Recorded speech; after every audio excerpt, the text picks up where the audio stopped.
गणनाथ सरस्वती रविशुक्र बृहस्पति पंचैतानि स्मरेन्नित्यं वेदवाणी प्रवर्तते।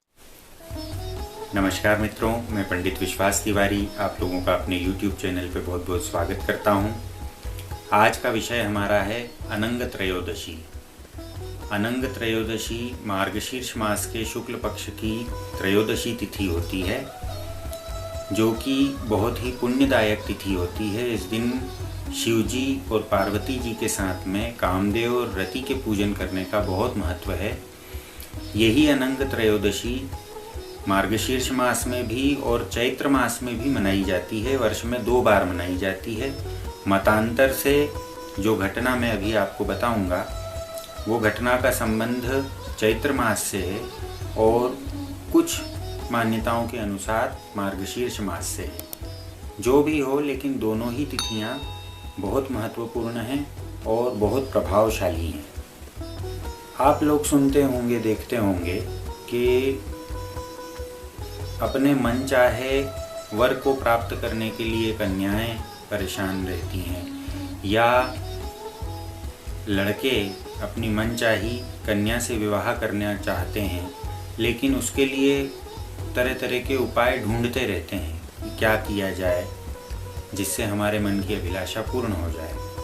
तो आप लोगों के लिए, जो भी कुंवारे लड़के लड़की विवाह की इच्छा रखते हैं या किसी पसंद के लड़के या लड़की से विवाह करना चाहते हैं, उन लोगों के लिए बहुत ही लाभदायक ये तिथि है, ये व्रत है। और दूसरी बात, आजकल पति पत्नी में, दाम्पत्य जीवन में कई प्रकार की उथल पुथल देखने को मिलती है। विवाह हो गया लेकिन प्रेम दोनों में नहीं है, तो उस प्रेम को बनाए रखने के लिए और बढ़ाने के लिए भी इस व्रत को किया जाता है। पति पत्नी में प्रेम बढ़ाना हो या मन चाहे वर या वधू की प्राप्ति करना हो, तो इस व्रत को करना चाहिए। इस व्रत के विषय में जो इसका महत्व बताती है, ऐसी एक कथा है। शास्त्रों में कई जगह ये कथा उपलब्ध है। अलग अलग थोड़ा बहुत परिवर्तन इस कथा में है, लेकिन कुल मिला के कथा एक ही है। आप सुनिए। सतयुग की बात है। तारकासुर नाम का एक राक्षस हुआ था। तारकासुर जब बलवान हुआ, तपस्या द्वारा जब ब्रह्मा जी से उसने वरदान प्राप्त कर लिया कि शिव जी के पुत्र के द्वारा ही मेरी मृत्यु संभव हो, ब्रह्मा जी ने तथास्तु बोल दिया। इस प्रकार का वरदान जब तारकासुर को प्राप्त हो गया, तो तीनों लोकों में तारकासुर हाहाकार मचाने लगा। देवता, मनुष्य, नाग, गंधर्व सभी उससे पीड़ित हो गए। सब लोग ब्रह्मा जी की शरण में गए। ब्रह्मा जी ने कहा कि मैंने ही वरदान दिया है, इसलिए मैं असमर्थ हूँ कि इस विषय में कुछ कर सकूँ। अब तो जब तक शिव जी का पुत्र उत्पन्न न हो, तब तक इसका वध कोई नहीं कर सकता। अब समस्या ये थी कि दक्ष प्रजापति जो शिव जी से विरोध रखते थे, शिव जी को नीचा दिखाने के लिए ही उन्होंने एक यज्ञ की रचना की थी। उस यज्ञ में सभी देवी देवताओं को बुलाया गया था, केवल शिव जी को छोड़ करके। और दक्ष की ही एक पुत्री जिनका नाम सती था, वो शिव जी की पत्नी थी। तो शिव जी के बैर के कारण अपनी पुत्री सती को भी उन्होंने यज्ञ में निमंत्रण नहीं दिया। एक बार कैलाश पर्वत पर माता सती ने आकाश मार्ग से विमान से देवताओं को जाते हुए देखा, और उन्हीं में से एक विमान में चंद्रमा और उनकी बहन अर्थात दक्ष की पुत्री रोहिणी, उनको भी एक विमान में जाते हुए देखा। ये देख करके सती माता बहुत प्रसन्न हुई। उन्होंने शिव जी से पूछा कि प्रभु, ये सारे देवता कहाँ जा रहे हैं और इनके इकट्ठा होकर के जाने का क्या प्रयोजन है? और मैंने देखा कि मेरी बहन रोहिणी अपने पतिदेव के साथ, वो भी इन सब देवताओं के साथ जा रही है, और सब जा रहे हैं तो हम क्यों नहीं जा रहे हैं? इस प्रकार से भोले भाव से माता जी ने शिव जी से पूछा। शिव जी ने बताया कि तुम्हारे पिता एक यज्ञ कर रहे हैं, उस यज्ञ में सभी देवताओं को निमंत्रण दिया गया है, लेकिन हमारे बैर के कारण आपसे भी उन्होंने मुख मोड़ लिया है, आपको भी निमंत्रण नहीं दिया। अब माता सती अपने पिता के घर पीहर जाने के लिए बहुत उत्सुक होने लगी, यज्ञ देखने की इच्छा प्रकट करने लगी। शिव जी ने बहुत समझाया लेकिन माता सती नहीं मानी। ऐसी जब माता सती किसी प्रकार से मानने को राजी नहीं थी तो उस समय कुछ गणों को साथ में दे करके शिव जी ने सती माता को कैलाश से विदा किया। यज्ञ मंडप में जा करके जब सती माता ने देखा तो शिव जी का भाग कहीं भी नहीं दिखा। सती माता को बड़ा दुख हुआ कि अपने जवाई और परब्रह्म शिव को दक्ष प्रजापति जो हमारे पिताजी हैं उन्होंने हेय समझ लिया, छोड़ दिया, उनका एक प्रकार से अपमान किया।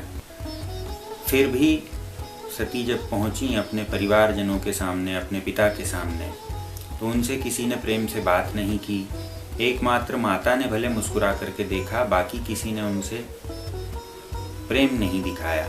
और दक्ष ने तो सम्मान करने की बजाय उल्टा सती को शिव जी के प्रति अपशब्द कहे। जब शिव जी का अपमान सती की आंखों के सामने हुआ, सती ने अपने कानों से अपने पिता के मुख से निकले हुए दुर्वचन शिव जी के लिए जो थे वो सुने, तो इस बात से सती बहुत क्षुब्ध हो गई और यज्ञ मंडप में ही अपने शरीर को छोड़ दिया।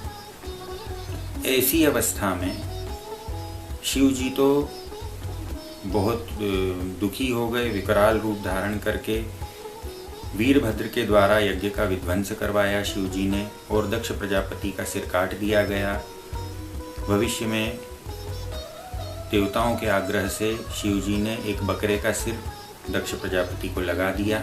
ये सब कथा तो हो गई, लेकिन शिव जी इतने वैरागी हो गए कि उन्होंने अखंड समाधि लगा ली। अब समाधि अवस्था में जब शिव हैं तो कुछ किया नहीं जा सकता। वो इस समस्या का कोई निराकरण, तारकासुर वाली समस्या का कोई निराकरण दे नहीं सकते।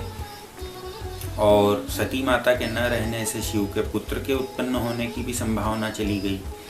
लेकिन सती माता ने शिव जी का ध्यान करके जो यज्ञशाला में योग अग्नि में शरीर छोड़ा और ये मन में संकल्प लिया कि जन्म जन्म में शिव जी की ही पत्नी बनूं, तो पर्वतराज हिमालय के घर जाकर के सती माता ने अवतार लिया और उस जन्म में भी नारद जी के उपदेश देने पर शिव जी की पति रूप में प्राप्ति की इच्छा से तपस्या की। घोर तपस्या वो कर ही रही थी। उसी समय ये तारकासुर का उपद्रव बहुत शुरू हुआ और देवताओं ने प्रयत्न करना शुरू किया। अब देवताओं के सामने समस्या उपस्थित हुई कि सती जो पार्वती के रूप में प्रकट हुई हैं वो तपस्या तो कर रही हैं, लेकिन शिवजी जब तक अपनी समाधि से नहीं उठेंगे तो उनकी तपस्या पूर्ण कैसे होगी। तो शिवजी की समाधि टूटना चाहिए। शिवजी की समाधि तोड़ सके ऐसा सामर्थ्यवान कौन है। और इतना बड़ा भयंकर काम कि शिवजी को ही अपने सम्मुख खड़ा कर लेना, इतना सामर्थ्य किसके पास है और कौन इतनी हिम्मत कर सकता है। तब सब लोगों ने आपस में विचार करके कामदेव को चयनित किया। कामदेव और रति से प्रार्थना की गई कि आप लोग जाकर के शिवजी की समाधि भंग करिए। कामदेव और रति पहले तो मना करते रहे, लेकिन जब पता चला कि ये संसार के कल्याण के लिए कर्म है तो परोपकार की भावना से शिवजी की समाधि भंग करने के लिए कामदेव और रति तैयार हो गए। कामदेव और रति शिवजी के स्थान पर गए जहाँ पर शिवजी तपस्या करने के लिए बैठे हुए थे। बहुत प्रयत्न किया लेकिन शिवजी की अचल समाधि नहीं टूटी। अंत में कुपित होकर के कामदेव ने अपना पुष्प बाण निकाला और पुष्प बाण को धनुष पर संधान करके शिवजी के वक्ष स्थल में मारा। उससे शिवजी क्षुभित हुए और क्षुभित होकर के उनकी समाधि टूट गई। उन्होंने आँख खोल करके जब चारों तरफ देखा तो एक आम के पेड़ में छुपे हुए कामदेव उनको दिखे। उन्होंने तुरंत अपना तीसरा नेत्र उघाड़ा और कामदेव को भस्म कर दिया। जब कामदेव भस्म हो गए तो सारे देवता वहाँ पर आए, ब्रह्मा जी और विष्णु जी समेत, और शिव जी से प्रार्थना की कि हमारे कहने पर कामदेव ने ये धृष्टता की है, आप इसे क्षमा करिए। रति ने भी बहुत विलाप किया, शिव जी से बार बार प्रार्थना की रुदन करने लगी कि मैं वैधव्य को प्राप्त हो गई, आप कृपा करिए, मेरे पति को पुनः जीवन दान दीजिए। शिव जी ने सबकी प्रार्थना जब सुनी और विश्व कल्याण की भावना जब इस बात में देखी तो शिव जी प्रसन्न हो गए। रति को वरदान दिया कि तुम्हारे पति आज से अनंग नाम से जाने जाएंगे। अनंग का मतलब होता है जिसका अंग ना हो, जिसका शरीर ना हो, बिना शरीर के ही वो रहें। तो आज से तुम्हारे पति अनंग नाम से जाने जाएंगे और बिना शरीर के ही जीव मात्र को, संसार के सारे जीवों को ये व्यापेंगे, सबके मन में रहेंगे, मन से ही उत्पन्न होंगे। इसीलिए इनका एक नाम मनोज होगा, मनसीज होगा। और जहाँ तक सशरीर तुमसे मिलने की बात है तो द्वापर युग में जब कृष्ण भगवान के घर इनका अवतार होगा कामदेव का, प्रद्युम्न के रूप में, कृष्ण के पुत्र के रूप में, उस समय तुम्हारा इनसे पुनर्मिलन होगा। इस प्रकार भगवान शिव ने रति को कई सारे वरदान दिए। इसी के साथ में इस तिथि को भी वरदान दिया कि ये जो त्रयोदशी तिथि है, इस तिथि के दिन, चाहे वो चैत्र मास की हो चाहे मार्गशीर्ष मास की हो, इस त्रयोदशी तिथि के दिन जो भी शिव पार्वती के साथ में रति और काम का पूजन करेगा उसको दाम्पत्य सुख की प्राप्ति होगी, मनोभिलाषित विवाह प्राप्त होगा और सांसारिक सुख सब प्रकार से प्राप्त होंगे। तो जिन भी लोगों को इस तरह की समस्या है या जो भी अपने मन चाहे वर या वधू को प्राप्त करना चाहते हैं, वो लोग इस दिन व्रत करें, शिव जी के मंदिर में जा कर के शिव पार्वती और रति काम का पूजन करें और अपनी मनोभिलाषित इच्छा को पूर्ण करें। आज के वीडियो में इतना ही। आप लोगों को वीडियो कैसा लगा आप लोग कमेंट बॉक्स में बताइए। लाइक करिए यदि अच्छा लगा हो तो, अपने मित्रों में शेयर करिए। सब्सक्राइब यदि मेरे चैनल को नहीं किया है तो कृपया कर लीजिए और बेल आइकन जरूर दबा लीजिए ताकि सबसे पहले नोटिफिकेशन आप लोगों को प्राप्त हो जाए। धन्यवाद। सर्वे भवन्तु सुखिनः। हर हर महादेव।